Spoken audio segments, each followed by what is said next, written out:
Bonjour à tous les abonnés de FK Monde Télévision. Nous sommes tellement heureux, c'est un réel plaisir de savoir que vous êtes nombreux à nous suivre sur cette chaîne YouTube.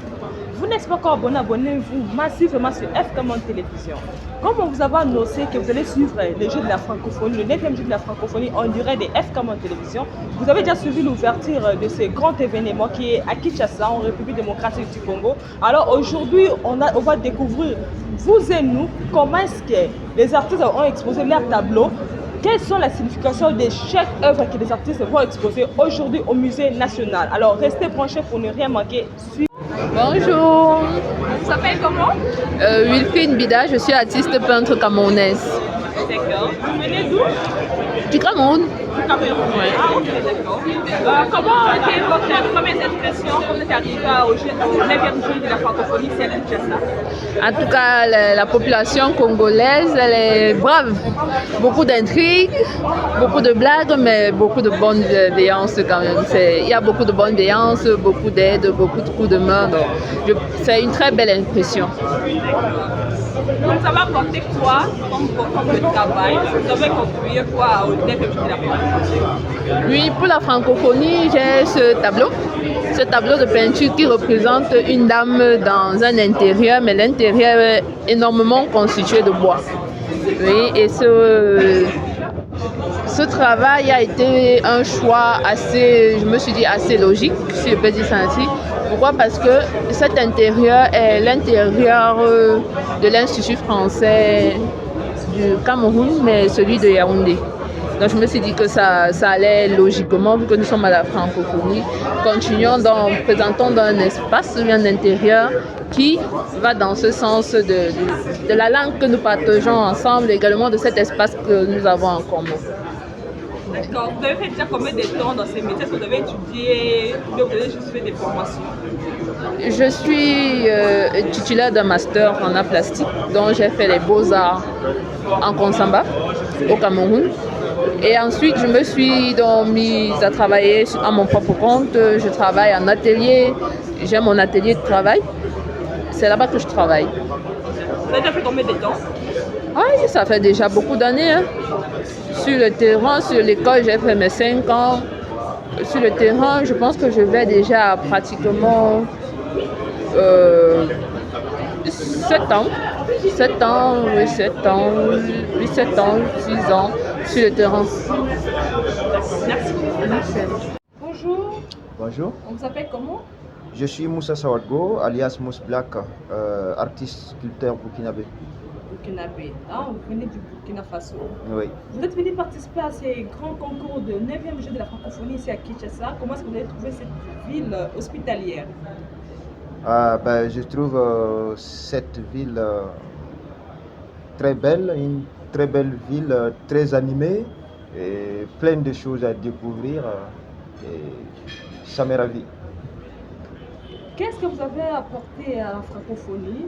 Votre offre, ça signifie quoi? Vous pouvez nous parler juste quelques minutes de cette offre que nous voyons devant nous? Ok, je présente ma sculpture qui est intitulée Trinité. Elle est constituée de 3 pylons scellés dans une synergie par un fil de fer et le tout est surmonté d'une colombe. J'ai recyclé ces 3 pylons que j'ai récupérés dans la rue parce que pour moi, ces 3 pylons sont témoins des commérages racontés par des femmes quand elles sont autour du mortier en train de piler. Et je me suis dit que si ces pylons pouvaient parler, ils allaient nous raconter beaucoup d'histoires, puisqu'ils sont passés dans des mains de plusieurs femmes, voire même une centaine. Et c'est ce que je voulais partager avec vous en les recyclant et en essayant de les mettre en parfaite harmonie avec le métal pour propager le message d'union et de paix.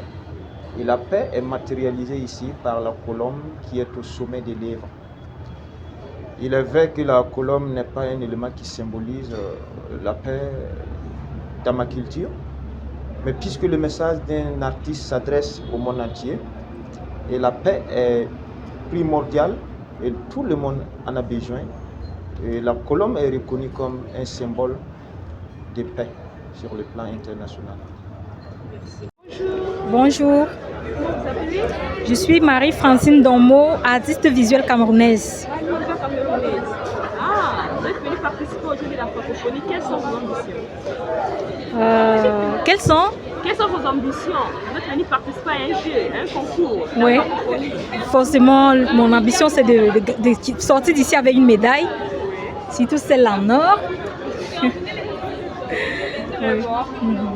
Maintenant, quand est-ce que vous avez commencé votre métier? Est-ce que vous avez fait des formations sur ça ou vous pouvez étudier depuis longtemps? Oui, je viens de l'Institut des Beaux-Arts de Fumban où je sors avec un master professionnel en arts plastiques. Donc moi, je réalise des peintures, des dessins, des sculptures et des installations.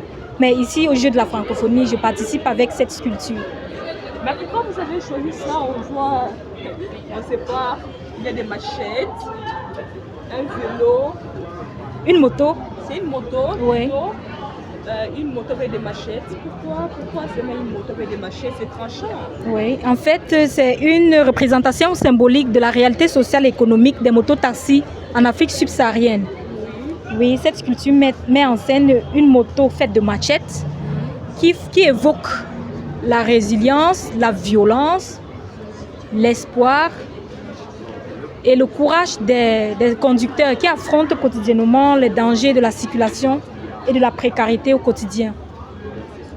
La moto est ornée de fleurs qui symbolisent l'espoir, la vie, la beauté qui émanent de ce mode de transport. Les fleurs rouges évoquent aussi le sang des accidentés et de la répression. Oui. Puisque la plupart des djihadistes, des terroristes utilisent aussi la moto pour opérer. J'ai créé cette œuvre pour amener les gens à réfléchir sur les paradoxes des mototaxis qui sont à la fois facteurs de liberté et de risque, facteurs de souffrance et de progrès. Voilà. Et il faut aussi rappeler que cette œuvre est quand même un élément important de notre patrimoine culturel contemporain, qu'il vaut mieux immortaliser pour les générations futures. Le cinquième pouvoir, parce que dans la hiérarchisation des pouvoirs, on a le pouvoir, les trois pouvoirs étatiques, c'est-à-dire le pouvoir exécutif, le pouvoir législatif et le pouvoir judiciaire. Les cinquièmes pouvoirs, les médias font partie du quatrième pouvoir et le cinquième pouvoir qui est l'opinion publique. Moi, j'inscris mon œuvre dans ce cinquième pouvoir-là parce que généralement, les conducteurs de moto-taxi, ils ont une certaine solidarité qui leur permet de prendre des décisions, par exemple dans mon pays, qui peuvent aller jusqu'à déstabiliser un pays. Vous pouvez nous rappeler votre nom? Dommo Marie-Francine. Bonjour. Bonjour. On vous appelle comment? Je m'appelle Primo Maurizi Jasmin.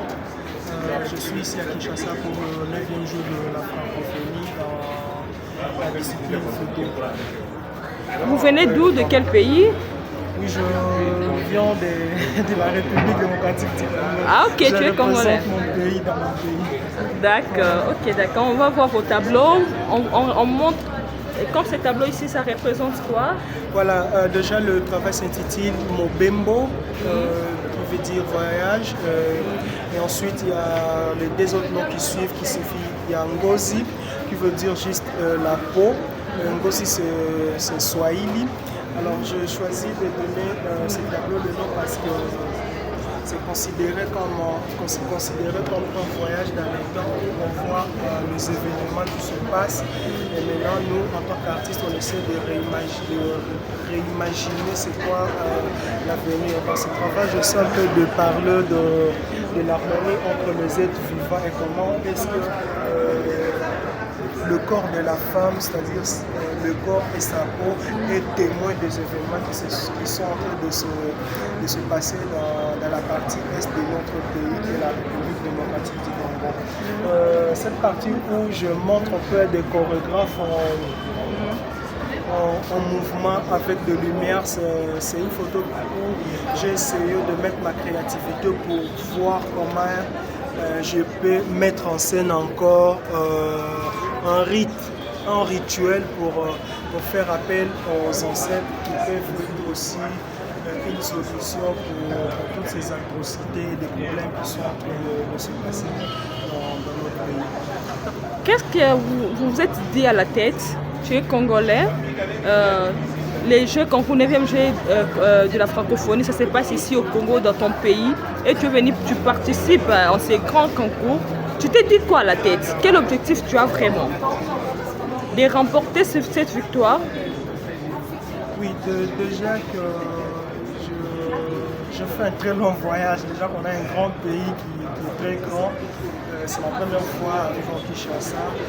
Tu viens de la province? Moi, je viens de la province, je viens du Nord Kivu, précisément dans la ville de Goma.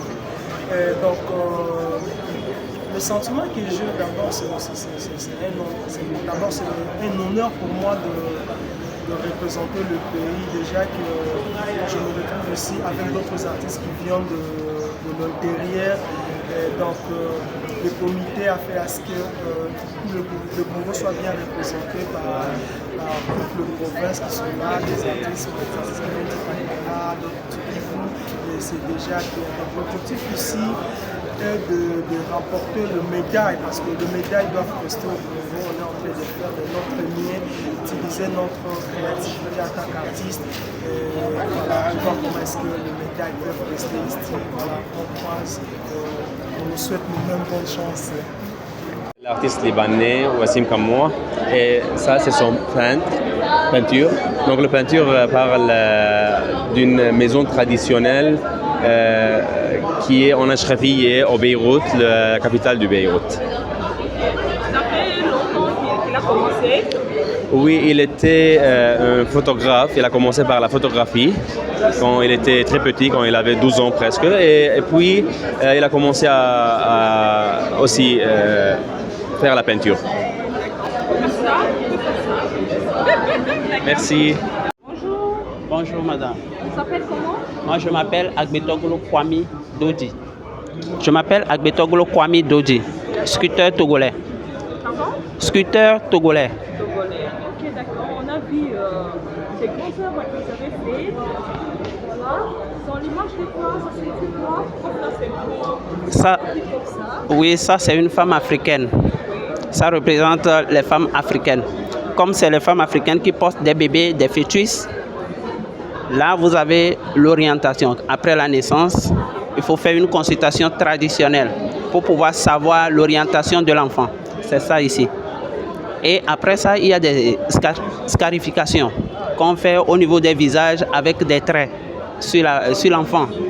Donc maintenant, les gens achètent ça avec de l'argent à cause de la beauté et la cosmétique. Mais ici aussi, vous avez la croix ancre, la Renaissance. Et ici, vous avez Tchabaga, dans notre langue, on l'appelle Tchabaga. Après une consultation à l'hôpital, si on n'arrive pas à vous guérir, on vous ramène à la maison pour faire une consultation traditionnelle, pour pouvoir savoir d'où vient cette maladie. Et après les consultations, il y a des esprits qui parlent et il y a de vaudou aussi. Après ça, on vous protège avec Tchabaga. 3 fers mélangés. Il y a du fer, cuivre et bronze. Merci. Donc, sous forme de boucle d'oreille. Sous forme de boucle d'oreille. Oui. Ça fait combien de temps que vous faites ce métier? Ça fait 15 ans. Mais l'œuvre même m'a coûté 2 ans de le faire. 2 ans de travail. 2 ans de travail. Oui. Donc, c'est toute une équipe. Ou bien vous travaillez tout seul? Je travaille tout seul. Oui, oui. Il y a ma femme aussi qui travaille, mais sur l'œuvre aussi. Oui. Merci. Mais quelles sont vos expressions? Comment vous avez trouvé les Jeux de la francophonie? Le 9e Jeu de la francophonie à Kinshasa, c'est comment? Ah oui, le jeu de la francophonie, c'est un grand plaisir pour moi que je suis sélectionné pour participer au 9e Jeu de la francophonie. C'est ma première participation à un concours international. Je compte ramener le trophée au Togo. Bonne chance à vous. Merci beaucoup.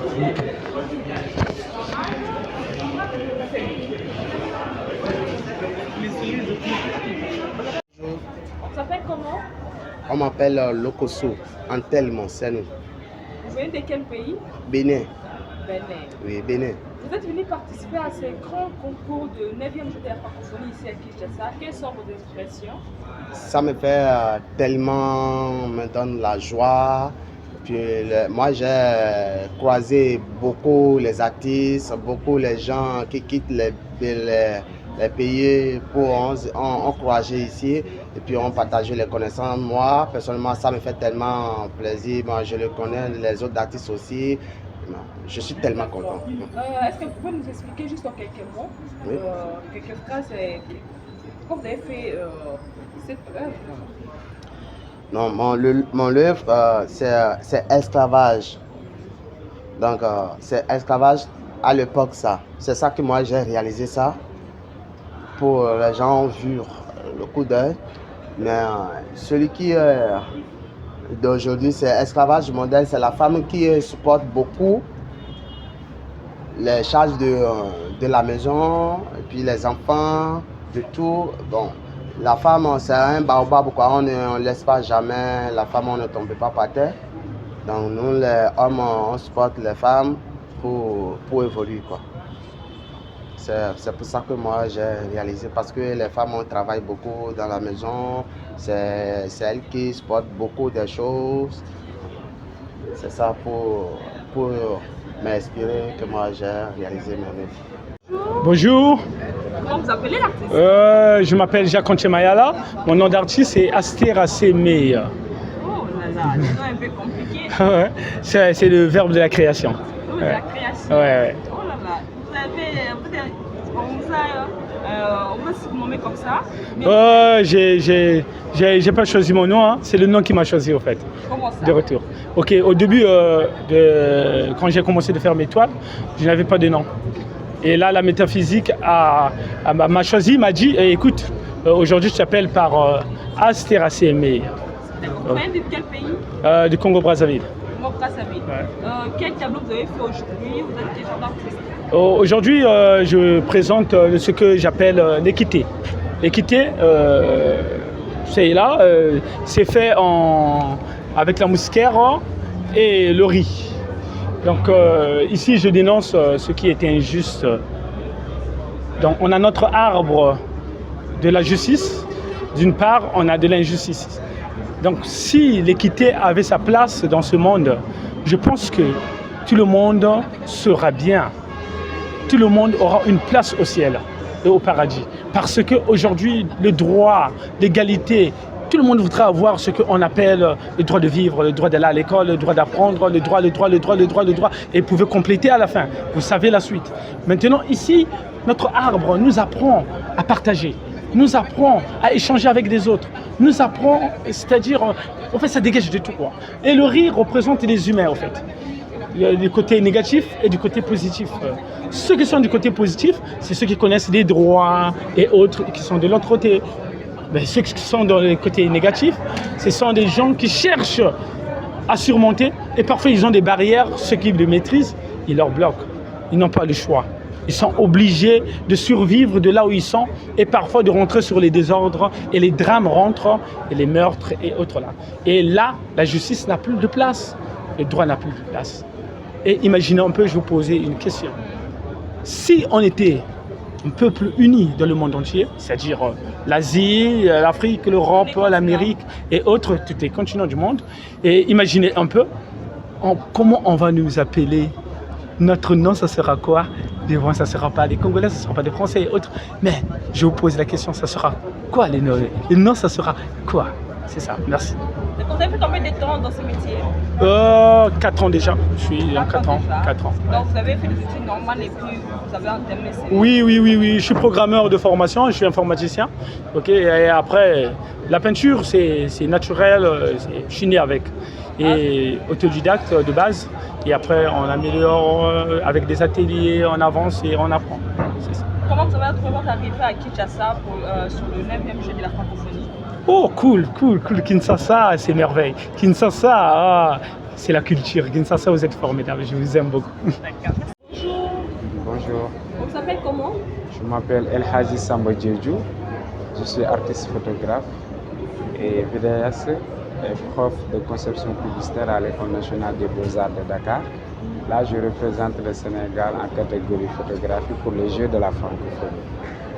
Vous pouvez expliquer vos images? Là, c'est une série de photos que j'ai appelée Ndadje. Ndadje qui veut dire rencontre en Wolof. Cette rencontre, c'est ça qui nous lie, que ce soit vous et moi.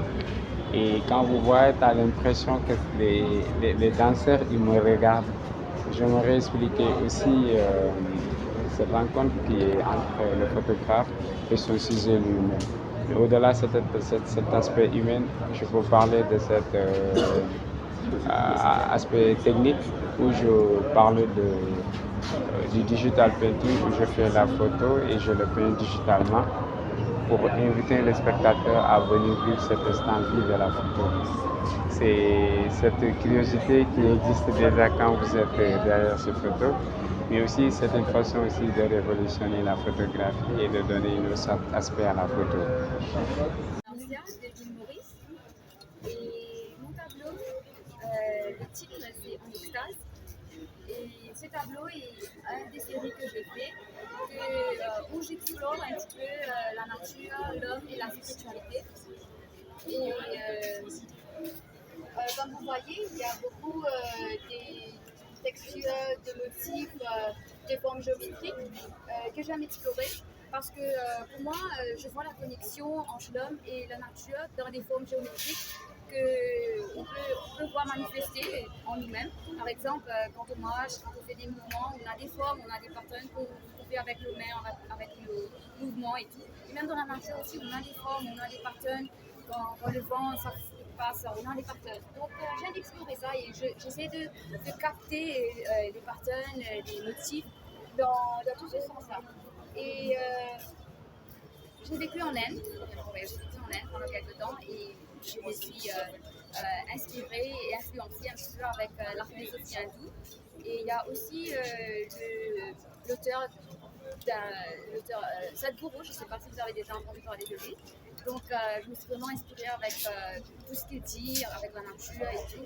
Et voilà, pour moi, ça, mon tableau, c'est plus comme si un procès que je passe moi-même, parce que comme vous allez voir, il y a plusieurs outils, c'est vraiment minuscule les détails. J'aime vraiment les détails, et pour moi, de faire les détails, c'est quelque part ma façon de faire mon pattern. Vous voyez, parce que ça, quand je commence, c'est comme si je mets une machine à marche, et à la fin du travail, je me sens vraiment. Il y a quelque chose que je reçois à la fin du travail. Donc pour moi, c'est ça mon extase. Voilà. Voilà. Qu'est-ce qui a motivé l'esprit des autres? Moi, je fais un petit peu la méditation, le yoga aussi. Donc c'est quelque part mon expérience quand je suis dans la nature, quand je suis sur une montagne, par exemple, parce qu'à l'île Maurice, on a beaucoup des montagnes, beaucoup des sorties de la nature. Et donc, quand je suis là-bas, je me sens connectée. Regardez ici. Voilà. Merci.